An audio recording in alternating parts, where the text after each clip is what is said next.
وہ جسٹس منیب اختر کے لیے بنا تھا، اس لیے ان کو پریکٹس اینڈ پروسیجر کمیٹی سے نکالا گیا تھا، اس لیے چیف جسٹس قاضی فائز صاحب نے ان کی ذات پر حملے کیے تھے،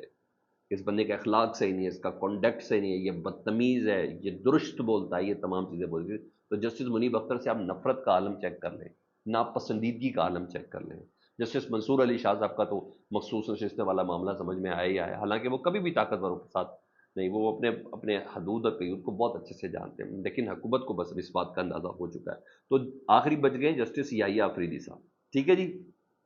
جس بندے کے لیے یہ ساری سٹیج سجائی گئی ہے، مطلب حکومت جس جج پہ کر رہی ہے وہ تمام کا تمام یہ ہے۔ اچھا، یہ وہی جج ہے جنہوں نے پاکستان تحریک انصاف کے وکیل کو بھی 63A کے کیس میں کہا تھا کہ تھوڑی بہت جو آپ کے سے ہمدردی تھی نا وہ بھی ختم ہو گئی۔ یہ وہ والے جج صاحب ہیں، اگر آپ کو تعارف نہیں ہے تو جسٹس یحییٰ آفریدی صاحب کا جو تعلق ہے نا وہ کے پی کے سے ہے، اور مولانا فضل الرحمان کی صاحب کی یہ خواہش ہے کہ کے پی کے سے اس باری چیف جسٹس کو آنا چاہیے، اور تو آپ دیکھ لیں یہاں اس نام پہ ایک انڈرسٹینڈنگ کا معاملہ ہے، ادھر سے ہونا چاہیے۔ اور جے یو آئی کے ڈرافٹ میں بولوں تو آئینی عدالت کو وہ مسترد کرتے ہیں اور انہیں کا آئینی بینچ بنایا جائے اور جو چیف جسٹس کے انڈر کام کرے نا، یہ تو ایک شرط ہے جس پہ وہ پرنسپل سٹانس کھڑا ہے، جس پہ پاکستان تحریک صاحب کہتے ہیں کہ انہوں نے قوم کو بچا لیا۔ لیکن جے یو آئی کے ڈرافٹ میں آئینی عدالت والا جو معاملہ ہے نا اس کو انہوں نے کسی طور پر انہوں نے کہا نہیں کہ ایک عدد بینچ بنایا جائے جو چیف جسٹس کے اندر کام کرے، کیونکہ اس ڈرافٹ کو تیار کرنے میں کامران مرتضیٰ صاحب تھے، سینیٹر کامران مرتضیٰ صاحب، ان کے مطابق کہ صرف 150 آئینی مقدمات ہیں اور اس کے لیے 1 ارب روپے کی لاگت سے ایک پوری آئینی عدالت بنا دی جائے، یہ عیاشی کے زمرے میں ہے، انہیں ایک قوم یہ عیاشی افورڈ نہیں کر سکتی۔ اچھا، یہاں تو یہ پتہ چل گیا اگر حکومت اپنے پلان پر عمل نہ کر سکے، نہ کروا سکے، تو اس کو ڈیفینیٹلی مولانا فضل الرحمان صاحب کے پلان پر، اس کے ڈرافٹ کے اوپر عمل کرنا ہوگا، اور اس ڈرافٹ میں جسٹس منصور علی شاہ صاحب سے جان چھڑائی جا سکتی ہے۔ حکومت کہے گی جی چلے آپ کے لیے ہم آئینی عدالت نہیں بناتے، ہم آپ کے لیے آئینی بینچ بنا دیتے ہیں، تو سر ہماری یہ بات تو مان لینا کہ 3 سینئر ترین ججز میں سے کسی ایک کا تعین پارلیمانی کمیٹی کرتا ہے کہ پارلیمنٹ کے ہاتھ میں رہے، تو اس صورت میں جسٹس منصور علی شاہ، جسٹس منیب اختر صاحب فارغ، اور کون آئے گا جی؟ جناب کوئی اور نہیں، جسٹس جمال مندوف، جسٹس یحییٰ آفریدی صاحب، وہ سامنے آئیں گے جی، اور یعنی ہر طرف سے ڈاٹس ان کے ساتھ ہی جڑتے ہوئے نظر آ رہے ہیں، اور کوئی شک نہیں کہ مولانا فضل الرحمان صاحب اور حکومت میں اس میں اتفاق ہو سکتا ہے، یہ میں آپ کو خبر دے رہا ہوں سر، یہ میں آپ کو باقاعدہ طور پر خبر دے رہا ہوں کہ جسٹس یحییٰ آفریدی پر اتفاق ہو سکتا ہے نیکسٹ چیف جسٹس کے اوپر۔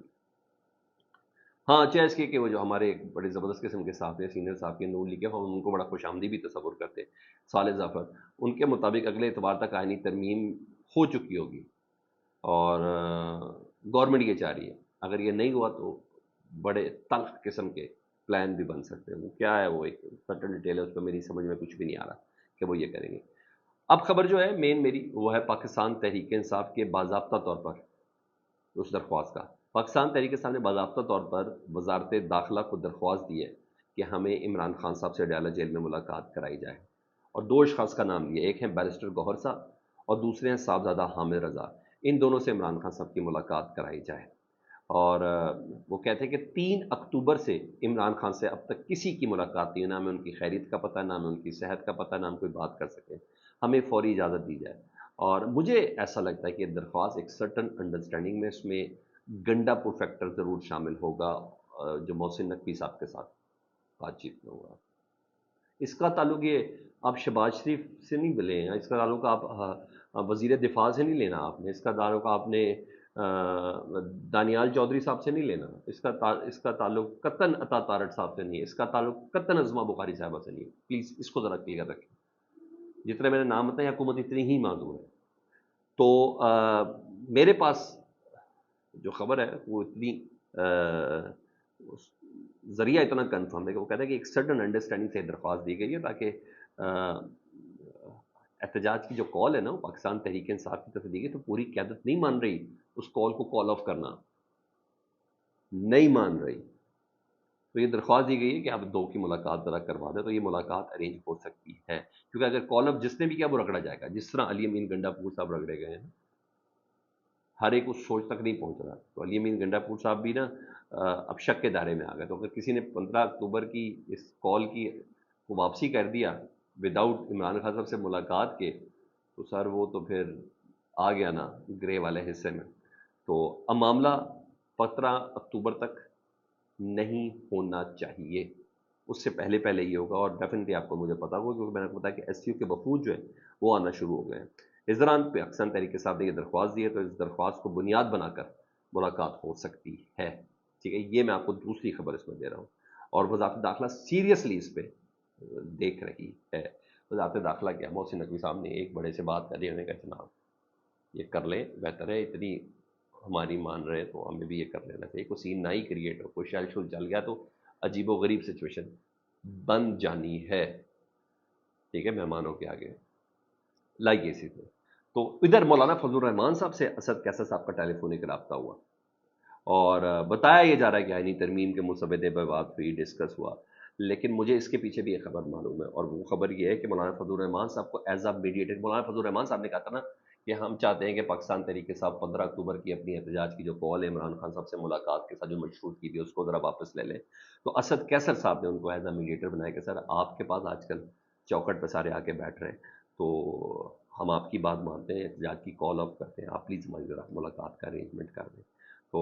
باقی آئینی ترمیم کے دفعال مشاورت کمیٹیوں کی جلد ملاقات پہ تبادلہ خیال ہوا ہے. اور ہاں اس خبر میں ہے کہ پاکستان تحریک انصاف کی جیل میں ملاقات اور پابندی کے معاملے پر بھی گفتگو ہوئی. تو مولانا فضل الرحمان صاحب بھی میڈیٹر کا کردار ان کا ہو سکتا ہے بیچ میں. ٹھیک ہے جی، تو اس کو بھی آپ نے خارج از امکان نہیں کہنا. ڈاکٹر شہباز گل صاحب نے خبر دی ہے، میں خبر آپ کو سمجھ رہا ہوں، مجھے اس پہ بالکل بلیو نہیں ہے. وہ کہتے ہیں ڈاکٹر شہباز گل صاحب کی جو پی ٹی ایم ہے نا، کلدم پی ٹی ایم، اس کو کے پی کے میں عمران خان صاحب کی مقبولیت کم کرنے اور متبادل بنانے کے لیے متوازی فورس کے طور پر تیار کیا گیا ہے. اور پختون جرگہ بھی اس کی کڑی ہے. ویسے میں نے کہا مجھے یقین نہیں ہے کیونکہ پی ٹی ایم پر تو پابندی لگ گئی، اور پی ٹی ایم کے اوپر اچھا خاصا کریک ڈاؤن ہوا ہے. اس کو ریسکیو کرنے کے لیے امین گنڈا پور صاحب سے ریکویسٹ کی گئی ہے کہ اس ساری سچویشن کو ریسکیو کریں. میں اس رائے سے بیسکلی اتفاق نہیں کرتا. ہاں، پی ٹی آئی سندھ نے آج احتجاج کیا تھا، وہ کال تھی، تو پی ٹی آئی سندھ کے جنرل سیکرٹری سمیت 30 سے زائد افراد کو کراچی پریس کلب اور گورنر ہاؤس سے گرفتار کر لیا گیا پاکستان تحریک انصاف کو احتجاج کو روکنے کے لیے. تو جو ویژولز تھے وہ کافی تکلیف دہ تھے پی ٹی آئی سندھ کو روکنے کے لیے. یہ چل رہا ہے سر. فیڈ بیک سے متعلق ضرور آگاہ کریں. اپنا بہت زیادہ خیال رکھیں. اللہم صلی علی محمد و علی محمد.